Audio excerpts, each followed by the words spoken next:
Hey, critics, and welcome back to the Critic Chronicles YouTube channel where you get commentary, reviews, and tabloid news. We are live, and I'm coming to you today with some breaking news regarding Wendy Williams and her recent interview with The Breakfast Club as well as Don Lemon. Without further ado, y'all, let's get into it. Wendy, how you doing? Now, I gotta say that I fully listened to The Breakfast Club this morning, in which it was the episode, of course, that featured not only Wendy Williams, but also her niece as well. I used to listen to the show faithfully, but just because I'm just in a different place in my life, just the last 4 or 5 years or so, I'm not able to as much as I used to. However, this morning I made sure to have my iHeart radio app fully prepared for the Breakfast Club episode. I was up on that East Coast time to catch the beginning. Okay. Now, what I do like about the iHeart app is I basically can just listen to radio stations from different markets. After living in a few states, I kind of have a few radio stations that I like to tap into from time to time. And of course, although I did not live in New York, I have always listened to radio stations out of New York. So iHeartRadio and iHeart, the app specifically, just makes all of that possible. Now, some of you may not call it surprising, but for me, the Wendy Williams interview phone call to the Breakfast Club, it was a surprise to me. I didn't find out till late last night that she was going to be a guest on the show. In terms of the Breakfast Club, I found it out actually from the vloggers. So she was also joined, I said earlier, by her niece Alex, but her last name is Finney, if I didn't say that earlier. She also appeared in the documentary, if you remember, and also serves as a news anchor down in Miami. So at the start of the Breakfast Club show, Wendy basically sounded like the Wendy we know. She was so very enthusiastic. Her voice in that particular moment sounded so nostalgic. Charlemagne did, though, set us up with the story and said directly that Wendy was being taken advantage of with her conservatorship, where she feels trapped. She directly said that she is not cognitively impaired nor incapacitated, which if you listen to her speak and talk, I think many that I've actually seen in terms of the reviews, many people have actually agreed, but she still feels like it's a prison in whatever New York facility in which she is in. Now, in this facility, you have to unlock doors to get into different areas of the building, they say, along with having some sort of a key access to the elevator just to go downstairs. So she's on some floor there. And we know this also because while the niece, Alex, says that she's never had a problem going to see her aunt co-host on the show, she's a guest co-host at times actually. Lauren LaRosa, she did go to visit Wendy because Charlemagne sent her there, but she had some trouble getting in, even though she was specifically on the phone with Wendy at the time of her visit. She said she signed into the facility. Wendy was in the system, and Wendy even spoke with the concierge and said, "Hey, Lauren is my guest. Do I need to come down to get her? What's up?" It seemed like everything was going smooth, and of course, when you have a conservator, maybe you have to give them a call, but apparently it was protocol to call the conservator, which is the woman over the over her conservatory, which is Sabrina.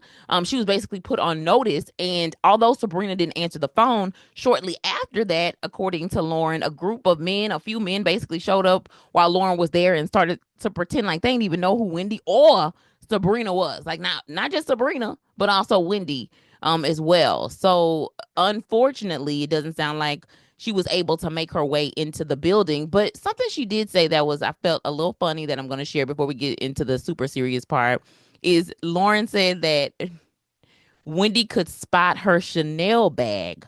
Basically, she clocked her Chanel bag from like so many floors up because I guess she could see her entering into the building. But unfortunately, again, she wasn't able to get in to actually see Wendy Williams. But I think overall, Wendy says that this place that she's in currently, she said, they not like me here, baby. If I'm gonna sum it up, I feel like it sounds like some sort of a older home facility. Maybe some people would even specify it as like a nursing home, is the way she's honestly describing it. It's a lot of people there that may be older than her, and a few people who may be around her age, like in the 60s or so. There may be something wrong specifically with them. Maybe they are incapacitated. Maybe they can't, communicate in the way that they should, which is why that they're there if they are Wendy's age. So let me stick to the story. They spoke with Wendy about her phone access situation. Now, this is where I was kind of like, what is going on, but it kind of made sense when I think back to the docuseries that she did. But Wendy apparently has not had access from her with her personal phone. Excuse me, I'm a little tie tongue. She has not had access with her personal phone for like the past 3 years. The phone situation, says Alex, has been a reality for them since 2023, and Wendy cannot use the phone that she was given to actually scroll on the internet. It sounds like she can't look through things. She ain't got no laptop. None of that. Side note, also, if you remember, I don't know if y'all saw that interview with Black China. I think she did it with Entertainment News. It was when she had her engagement to the her fiance now, where the interview basically asked if she actually spoke with Wendy. If you recall, Black China pops up in the docuseries, and according to Black China, she didn't know that there was a filming going on or nothing. She just literally stopped by just to say hello to Wendy, and it just so happened that she was able to see Wendy during that time, and they were actually recording. Well, when the interviewer asked China during that interview with ET News if she spoke with Wendy Williams, she actually said no. And she said for some reason, she doesn't know why, but the access was basically cut off. So giving the impression that, very similar to what I'm about to explain, Wendy can obviously call out, but you cannot call her or call her back. There's no number or all of the things. Wendy said she ain't never even heard of nothing like this, where you have a phone that's like this, but don't worry. I'll tell you a little bit more here in a minute. To me, it matches up with what was going on in the docuseries. There were several times, if you remember, during the docuseries where her niece, specifically Alex, had come up to visit, for example, and there was a person sent by the agency. I believe her name was Sean. I can't remember if she's from the agency. I don't know if the Conservatorship Center. I don't know how she actually got into the picture, but she was hired by what it seems like the outsiders. And when Alex came in, she was looking like, okay, I'm here to talk to my auntie. Like, all right, girl, you can go in there and do whatever. But Sean was kind of like lingering, right? Like she was just lingering. Interesting. And while Wendy has a window in her current facility, she has a bathroom, she gets her 3 meals a day along with a cell phone. Again, not her cell phone, just a cell phone. It's a far cry from her penthouse apartment shown in her 2024 docuseries, Where is Wendy Williams? Now, Wendy did confirm that she was glad that she sold her apartment. I originally spoke about her apartment and just how it sold like $800,000 less than what she initially bought it for. But it does sound like Wendy was happy that that sold. She also said directly that she wants to be back with her family in Miami. She bought, if you don't remember, a house for her parents down in Miami back when she said she was 27 years old. I want to say it's on South Beach. And I think her aging father, who is now about to be 94, is still there, to my understanding. And he's definitely in a good place because remember, her son went to FIU, which is there in Florida. And also, of course, her parents are there. Basically, all of her niece works there, right? So everybody is there in that Miami area. So Wendy Williams, she wants to go home. She not only wants to go home permanently, but she wants to go visit her dad for his upcoming birthday. And y'all, the conservator lady, I guess I should just call her name so we can just, continue to sort of put that out there. Her name is Sabrina. She kind of threatened Wendy and was like, I don't know. I don't know if you're gonna really get to go see your dad or not. Um, yeah. Not only that, but Wendy was told that she no longer has her twin cats. So apparently Wendy had twin cats, and unfortunately, Sabrina told her, girl, them cats ain't here no more. I gave them away." Now Wendy seems to know that that radio, excuse me, is her root. She says that she was doing great stuff back in the day, but that was just a few years ago to me. Like, I know she says back in the day. I don't know if she's specifically referring back to her like radio days specifically, which if that's the case, okay, that was back in the day. But if we're talking about TV, she was just on TV until what, 2022, 2023? Oh, it was 2022, right? So she was on television until what, 2022? So that's not back in the day. That's a couple years ago. That's really a couple of years ago. Yeah, we're not that far removed from Wendy being on TV, y'all. She said, though, she also only has $15. $15. and her money is in prison, which is correct. That's exactly what we believe, and we've always believed that. It is also believed that the incapacitation and rumors of Wendy suffering from frontal lobe dementia comes directly from the Guardian, allegedly, says her niece. But Wendy does not at all, in my opinion, sound incapacitated. What it seems like is she's tiptoeing around what she can safely say around the Guardian and her peasants, as well as Wendy's family, all because she don't want to be retaliated against, right? Just like in the docu-series, all those weird moments, that happened, and we were kind of like, if you watched the docu-series and you thought to yourself, like, what is it? Why would they do that? You was probably right. Whatever that was, trust that feeling.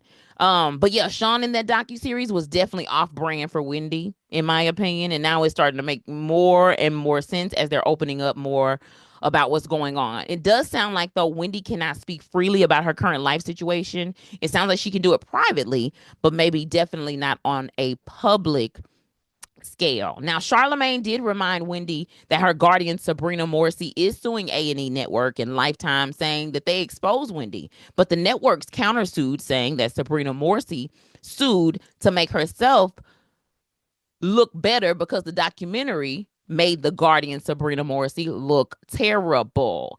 Wendy says that she and the Guardian actually watched, y'all, the 4-part documentary together, which premiered in February of 2024. She said they was both taking notes during the docu-series. I don't know what they was writing down, but the guardianship abuse is clearly going on. And as Wendy put it, the system is broken and it is falsified a lot. Now, when asked how she ended up in this situation, again, she kind of strayed away from the direct answer for this question. She said that, again, for legal reasons, I guess they were going to kind of stay out of that. If I had a guess, again, a guess, this is a feeling, definitely not a fact. I think when she was doing the renegotiating of like all of the things and she began to sort of fall off in 2020, especially once again the location changed and all of the things. Plus, she was going through a divorce. She also did her own movie within like a year of that happening or so. Then she did the Wendy What a Mess. Then they came out with the docu-series in 2024. It's been a lot of go specifically for Wendy. And when you think about her condition, that can be a lot, and it just continues to weigh, in my opinion, just sort of heavy on her. She talked about the great time that she had in Miami, though, with her son in December. She said she spent 9 days in Miami for his graduation. Congratulations again to Kevin Hunter Jr. For graduating down at, I believe it was FIU. Wendy bought him a car, and now she says that she wants to spend time with her dad again for his 94th birthday after having so much fun, it sounds like, during the graduation. I think she just, I don't know. I think she just wants to be around family that loves her. Now, some of you may have asked this same question that I asked, which was, if you can go see your son at graduation, why you can't just go see your daddy, right? But somebody did ask her that. They said, how did they let you go and see your son at graduation? But her response was, because I'm his mother. And maybe that's the same thing that she told them as well. And maybe like, I'm his daughter is not the same powerful move as I'm his mother. But yeah, I was wondering the same thing. If she was able to get away to go see her son for 9 days down in Miami for his graduation, I was unsure why she wasn't able to sort of pull away and do the same thing, for her father. But again, a very close relationship or a very close title, right? That's her dad, that's her son, but definitely a different relationship, right? It's a difference between a mother-son versus a daughter and her father, but still very important. Yeah, is it different rules for children than parents in the facility? But either way, let's just continue. Wendy also got emotional. This was a very emotional part of the interview. When she was talking about visiting her daddy for his birthday, and I felt it. Um, Again, what I felt was just her desire to be around familiarity and around love that feels unconditional. Wendy said, "My life is like FUCKED up." She did not spell it though. She just said it out loud and they beeped it. Okay. There was concern about retaliation though from the phone interview that she did with the Breakfast Club. And she emotionally responded with, "What if they take my phone? I won't be able to talk to anybody." The Guardian has had Wendy's real phone, as I said earlier, for about 3 years and just sort of has control over not only her phone, but her bank accounts as well. And hearing Wendy break out into tears, I think it also triggered Jess Hilarious a little bit too, because she was on the show as well. I think it was all four of them today hosting. It was Charlemagne, it was DJ Envy, it was Just Hilarious, and then it was also Lauren LaRosa. Okay. Wendy, though, is clearly not happy, y'all. She's not happy with her life. She's not happy with the Guardian. So much so that she never said the Guardian's name. It was actually Charlemagne throughout the entire interview who specifically said her name. But essentially, the overall thing is that they're holding Wendy hostage. In general, her money, they're having more control over her cell phone, her bank account. When asked what the public could do to help, Wendy did not really give any practical things, but she did say she wants to make people aware. She wants people to speak out. Some folks have even started the Free Wendy train to basically say, hey, let's free Wendy. Something surprising that Wendy had not heard was that Wendy's attorney, her name is Linda Redlisky. I got this from the Breakfast Club interview, whose LinkedIn reads as follows. It says, my practice focuses on contested guardianship matters pursuant to Article 81 of mental hygiene law. She represents both long-term healthcare facilities and private clients as petitioners, respondents, or interested parties. Her background in working with long-term healthcare facilities positions her to understand the discharge planning challenges and provide thoughtful solutions. She made a contribution according to it's assumed or it's rumored, I'd say it like that. It didn't sound like it was for sure. Rumored that the attorney of Wendy's, Linda Redlisky, actually made a contribution to the judge after she was assigned to Wendy's case. And Charlemagne called it a conflict of interest. And Alex, the niece, agreed with that. But it sounded like Wendy was surprised. She was like, what? What? It doesn't sound like, honestly, Wendy knew that. Now, she has access, it sounds like, to like maybe a television, but again, no laptop on her phone. It sounds like it's just one of them basic flip kind of phones with no internet kind of thing. I don't know if that's really the case, right? But if I'm going by what it sounds like, whatever phone she got ain't got no access to scroll and it ain't smart. Maybe it's one of them old flip phones where you can throw it across the yard and it still works. You know what I'm saying? I don't know why I said that, y'all.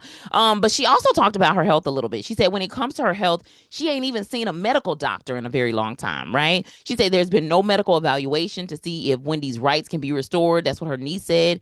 And then specifically when it comes to her thyroid medication, says Wendy, she said, according to her guardian, it should be perfect. And when Wendy was like, what does that mean? I want to go see the doctor that I've been seeing for my thyroids, but it sounds like the Guardian is still a no-go. It's as if the Guardian, according to Alex, does not want Wendy to get better and blocks all the ways in which she can better herself, including being around family or in any way that seems healthy. And I agree, based off of what I've heard, based off of what I've read, based off of Wendy actually speaking out now and sounding just fine. Okay. And if some people think, okay, well, there may still be something that might be there, I would say it's not to the point of locking somebody up and away in what sounds like a nursing home at the age of 60 when this woman is fully capable of taking care and handling herself on her own. Additionally, just as a reminder, Wendy Cat's names was Chit Chat as well as My Way, and they really were cats that she talked about a lot. And unfortunately, the Guardian is unable to give them back to her because she gave them to somebody else and told Wendy, hey, I gave them away. So it's almost kind of like every time Wendy does something that the Guardian doesn't like, the Guardian then retaliates against her by not giving her something that she specifically wants. When I went and thought about the that docu-series that she did, the 4-part one that she did, where Black China came over, her niece was in it. All of it now makes way more sense because Wendy was in the middle of trying to just, in my opinion, sort of figure out how to be able to maybe communicate it in a way in which she wouldn't be retaliated against. It does remind me of of Britney Spears though, like in general, like it just reminds me overall of Britney Spears. I will say that Wendy also went on to Don Lemon's show right after, and Don said he hadn't heard from Wendy in what sounds like, and I could be wrong on the timeline, but based off of what he said, he hadn't heard from Wendy in a couple of years, right? A few years, maybe two or three. More specifically, right after she was planning the party for her son's 18th birthday. So I want to say that was right before we heard that she was under some sort of a conservatorship because of the money that she was spending on the party, if you remember that. Um, Overall, Wendy does sound like she has great stories to recap on when she touches base with her colleagues. She hasn't lost that flavor of herself. She sounds clean as well. That raspiness that she used to have in her voice at times when she spoke, and by clean, I'm just saying her voice is clean. I don't want to make it sound like, oh, she's not right, but she just sounds stronger in terms of her voice, and it sounds like she's clean, right? Her voice just sounds great and it sounds clear. I would say the raspiness for me was probably around 2020 to about 2022. So like her last couple of years, or so. And I wouldn't say it was every episode. But there was just very many times where it just sounded a little bit more raspier, I thought, than usual, over the years. Additionally, Wendy went over to, of course, Don Lemon's show, opened up to him about her current situation as well. But because Don said that she was supposed to call in like a little bit earlier, he ended up not being able to talk to her for as long. Wendy also seemed to always have to have her niece with her to help her with the explanation of the story. But the niece does not seem to be as in contact with Wendy, either. Especially when I think about the fact that she is family. So while she hasn't had trouble, according to the niece, sort of getting up there to speak to Wendy, I think the facility knows who to do that to and who to not do that to. Because for somebody to come to the facility, you be on the phone with them and they like, oh yeah, no, they're not here. And you're like, dog, I just signed in. I'm on the phone with her right now. I seen her from the window at the on the 15th floor. Oh, I know she here. Like we ready. Like she say she'll come down. And they're like, oh no, there's no Wendy here and we don't know no Sabrina. That's crazy. That's crazy. I can only imagine Lauren being there and being like, what in the F is going? What is going on? Something though that Don Lemon, I think, was able to share about Wendy is just the fact that he spent some time with her during 2020, I believe it was. Him and his fiance, now husband, they had an opportunity to sort of bring Wendy in with them. I'm not sure where they were vacationing. Maybe it was either Long Island or maybe it was somewhere in the Hamptons. I'm not very clear on the location, but she went a couple of times actually to visit Don Lemon, which I wasn't aware of that until Don actually showed the pictures and shared it with us. And Don said himself that, hey, Wendy, if you need help with anything, be sure to let me know. Wendy did open up to him during her visits, though, and talked about how she basically got out of her marriage and orchestrated the separation with her husband, Kevin Hunter, Big Kev. That's Big Kev, child. I don't know why I'm trying to say the whole name. Big Kev, right? She also told Don that she just had to come up with a way to separate herself from what was going on in her marriage and, of course, with her husband. And she came up with that plan to help herself with a team, and they were waiting for her at the office building in Midtown. And now Dawn's story, in my opinion, really does match up as well, with the movie, the Wendy Williams documentary. And then also Wendy opened up to him about the passing of her mom prior, it sounds like, to maybe telling the world. She just basically sounded like she befriended Don, just befriended him. And Don said that he, again, while he had met with her niece Alex and somebody else down in Miami, maybe either last year or so, he was still surprised that he got a call from her niece Alex last night saying, Don, hey, baby, Wendy wants to speak with you tomorrow morning. And yeah, he shared his conversation with Wendy Williams. If you want to check that out, go to Don Lemon's YouTube channel, in which he has the full interview with Wendy Williams as well as her niece Alex. Yeah. Yeah, this just reminds me so much of the story of Britney Spears. Somebody, again, young for cons- a guardianship situation. You know what I'm saying? But Britney's guardian was her daddy, though, right? In her book, it's called The Woman in Me. When her father took over as her conservator, he basically looked at her and said, "Hey, I'm Britney Spears now."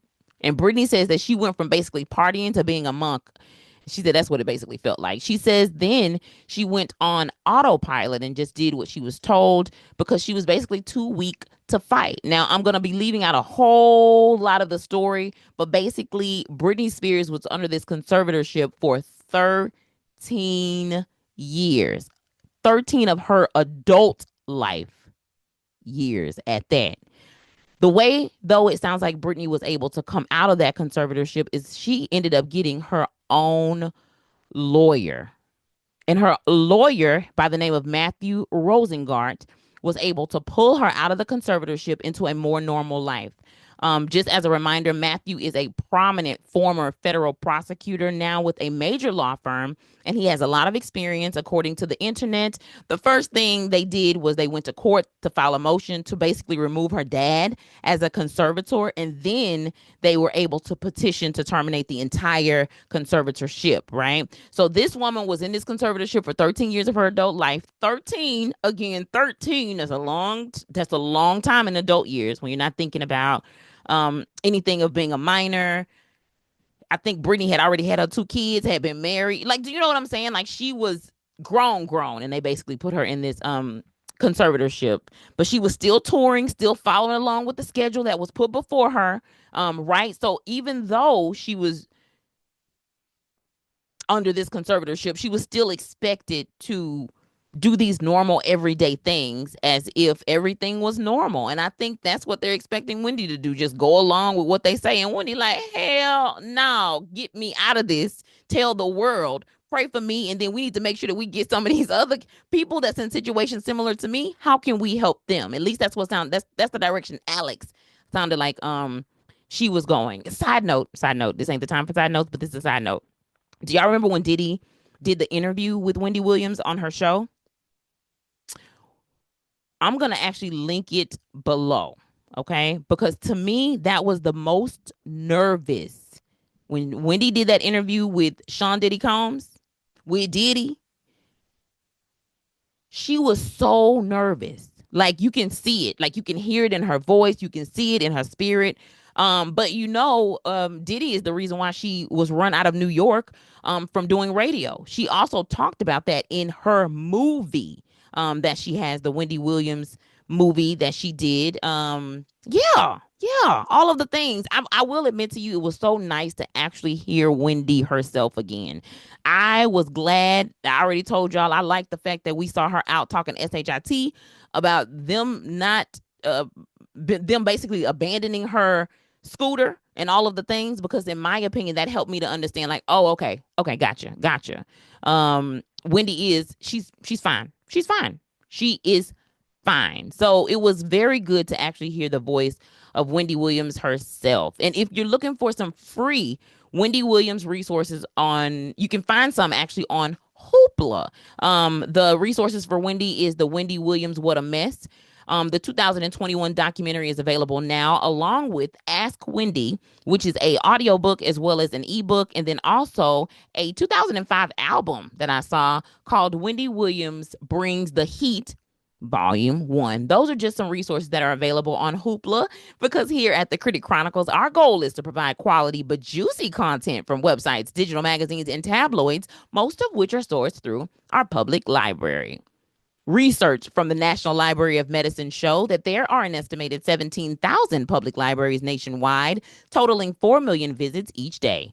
Public libraries are civic organizations that are committed to providing invaluable resources beyond books that are free and open to the public. Get your library card to access thousands of resources today. I am hoping, though, that Wendy can get a lawyer and somehow get from under this conservatorship. Yeah. Best of luck, Wendy. If you missed the previous episode, no worries. I've linked it below, or you can always browse the channel for the latest episodes. Thanks again for tuning in to the Critic Chronicles YouTube channel, where you get commentary, reviews, and tabloid news. Be sure to like this video, subscribe to this channel, and hit that notification bell so you never miss an upload.